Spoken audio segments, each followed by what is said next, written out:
মাঝে আমাদের বরগুনা 1 আসনের আমতলী তালতলী নয়নের মনি নজরুল ইসলাম মুন্না আমাদের মাঝে সর্বস্তরের জনগণ উপস্থিত আছেন এবং নয়না বানিয়াতলী ইনানের রাখাইন ভাইরা ও হিন্দু ভাইদেরকে আসসালামু আলাইকুম।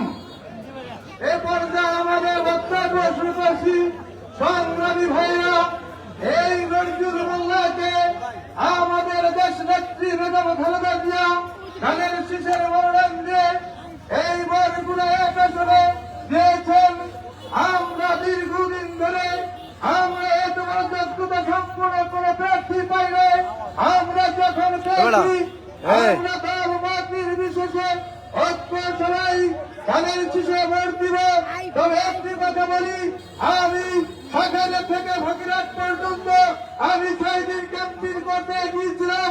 নজরুল বাবা বলেছে যে ইউনিয়ন থেকে ধানের শীষ ফার্স্ট হবে তাকে বড়দানে উপহার দেওয়া হবে। তবে সন্দেহজনক এবার কিন্তু আমতলী তালতলী ফার্স্ট হওয়ার সম্ভাবনা। আমরা সজাগ দৃষ্টি থাকবেন এবং প্রত্যেকটা ইউনিয়নের লোকেরা সবাই যারা নির্বাচন কমিটিতে আছেন প্রত্যেকের ঘরে ঘরে যে ভোট দেবেন।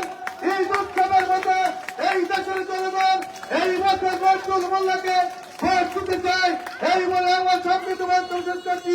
আল্লাহ হাফেজ। বাংলাদেশ জাতীয়তাবাদী দল জিন্দাবাদ।